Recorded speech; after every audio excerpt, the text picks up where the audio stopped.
Yeah, it was a nice day. I got the whip wash, don't call me Larry, call me Macintosh. To the beat, had $2,000 kicks on my feet. Don't check me, check the hooker. I'm running through bands, I'm keeping them looking. Need at least 10 G's just to book her. I need one of them hoes. So what's up with a system? So I hit payroll. What's up with it? Y'all need 100, really fucking with it. Bitch, trapping, macking it all. Bitch, call, run it up for your ball. I was 15 in AZ. Easy that gas, come shop with a G. Don't beat like me, bitch, beat like Mike. 10 G's on me, it's just sunset. Can't on something new, you can tell by the lights. Yes, sir. What up, everybody? It's your girl Ray, and today I have a review or a first look for you on the Jayson Tatum ones. Now, as you can see, I literally just walked out of Foot Locker, so I haven't had actual time in the shoe. But what I do know is these do go true to size. But let's go ahead and go into the materials and the design for the shoe. First and foremost, the shoe is extremely light. It's probably the lightest shoe that I've had in my hand thus far. I can't think of any shoe that's lighter than this, especially when it comes to the basketball world or in Jordans. I'm sure there's other brands that are lighter than this, but when it comes to Jordans or Nike, this is the lightest shoe that I've had in my hand for a basketball performance shoe. Now, the colorway of the shoe is the Zoo. I'm not sure if there's a nickname related to the Zoo with Jayson Tatum. I'm not that big of a Jayson Tatum fan. But I did want to go ahead and review these real quick because it is a new basketball sneaker and something that I did want to get my hands on. Now that I have these in hand though, I'm not the biggest fan, and I'll tell you why in a second. So this shoe is predominantly black, red, gold, and cream. I guess those are kind of Zoo colors. You have this leopard print that goes on the tongue and on the outside of the shoe. On the back, it's more of a floral print, giving you that reminiscent of the jungle, the forest, all the plants and stuff. The materials on this shoe is not the greatest, but once again, this is a $120 shoe, so you get what you pay for. This is definitely not of quality. If the Dunks are $100, these are $120, so I understand the price point on these. You have JT on the tongue right here in gold, stitched in gold. That's all over on top of that leopard print. You have regular black laces. It doesn't come with any other pair of laces. Although I think these would look nice with red laces, they only come with one pair of laces. Now, the netting on this shoe reminds me of the Jordan 37 or the Jordan 36, those types of netting on that shoe. That's kind of what this reminds me of. This feels a little cheaper. It's definitely not of quality like the LeBron 20s. It's just kind of there to give that lightness and give your foot a little cage on top. Now, all this red is plastic. It's a plastic plate all the way around. And then on the medial side, you have this plastic, fake plastic, if that's a thing, all around that's very glossy and shiny, as if when you hold a fake purse, I know a lot of y'all haven't held a fake purse before, but when it's like, I don't know, you're giving your kid a purse for the first time and it's like a $2 purse, that's exactly what this feels like right here. That's a terrible analogy for most of my viewers, because I know most of y'all are male, but that's what I get when I feel that. Now, on the medial side, you do have coordinates. I'm not sure where the coordinates go to. Maybe his home city, home state, or something like that. If I find information, I'll pop that on the screen for you guys. But yeah, there's nothing much to this shoe. Now, this part right here, I know is what most people don't like about the shoe. If this part wasn't here, I'm sure more people would cop these shoes. But I do understand that this kind of makes it a little bit ugly because this is the more tackiest part of the shoe. You know, it has that plastic, it has that fake pink or fake red going around the lip of it. So I'm not the biggest fan of it either. And as you can see, there's a big gaping hole in here trying to provide that lightness going on throughout the shoe. And yeah, not the biggest fan of the shoe like I thought I would be. Maybe because it's the wrong colorway. I wish they would have released a different colorway for the first release, maybe like the pink lemonades or the barbershops.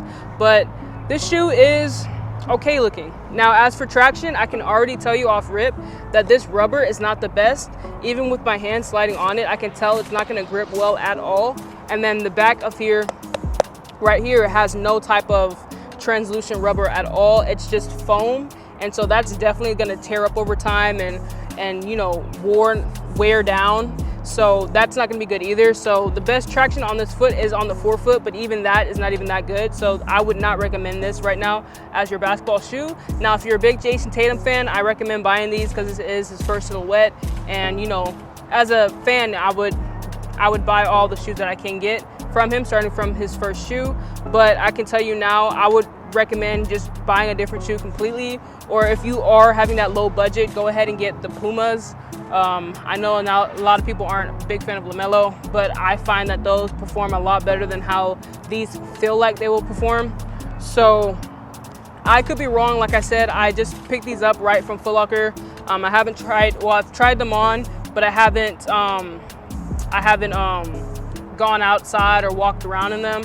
But I can tell the difference between this and like the LeBron 20s, which is my favorite basketball shoe right now. These are not holding up to that. So if you catch the LeBron 20 on sale, go ahead and buy it. If it's $150, I'd rather pay $30 more than this for a shoe that will actually perform correctly on the court for the things that you need. It is very windy today, so hopefully you guys, you can hear me. But yeah, on the bottom, there are holes down there, which I'm sure it will pick up a lot of gravel and stuff. Now, if you're wearing this on the court, obviously it's not gonna pick up anything unless it's dust. Now, dust might get caught up in there, but luckily you have holes on both ends of the shoe, so it should be easy to take out, but I'm sure that will get annoying over time. But I still feel that this rubber right here is not the greatest, and obviously the back is definitely not great. It's literally just foam, and Jordan is not really known for having just foam outsoles like that. So I'm sure they don't have the best technology for that type of circumstance. Puma has the better technology for that, for just having foam on the bottom. But this right here, it's not it. It's not it to me. On the inside, you do have Welcome to the Zoo. I almost said Welcome to the Jungle. You do have Welcome to the Zoo on the bottom. And yeah, this is see-through, so you will be able to see your sock, as you can see there. You can kind of see that cardboard that's in it, but these are see-through shoes. The breathability will probably be amazing in the shoe based on the exits and stuff that it has on this shoe. You have a lot of holes in the netting as well as in the tongue.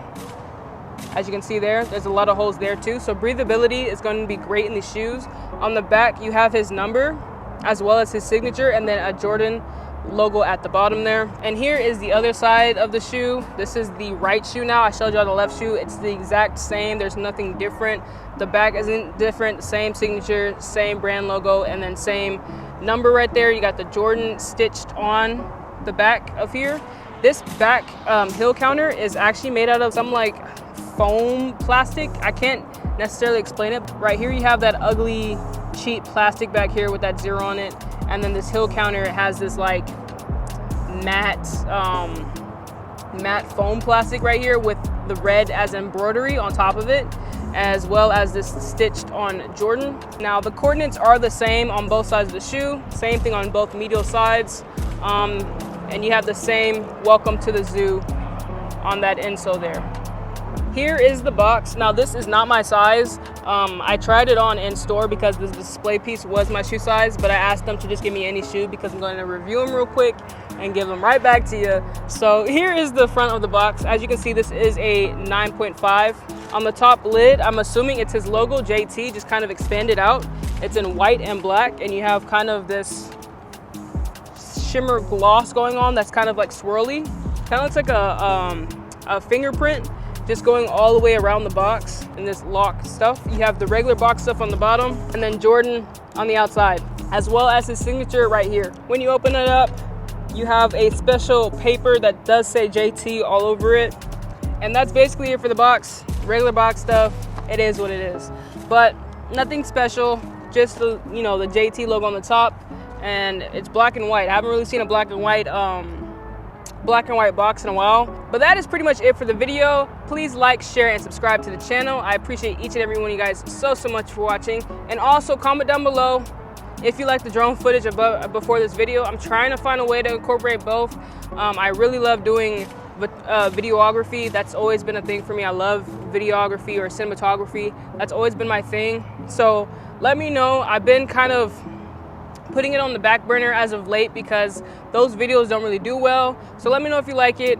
And yeah, appreciate each and every one of you guys so much for watching. Salute. Yeah, it was a nice day. I got the whip wash. Don't call me Larry. Call me Macintosh. To the beat. Had $2,000 kicks on my feet. Don't check me, check the hooker. I'm running through bands.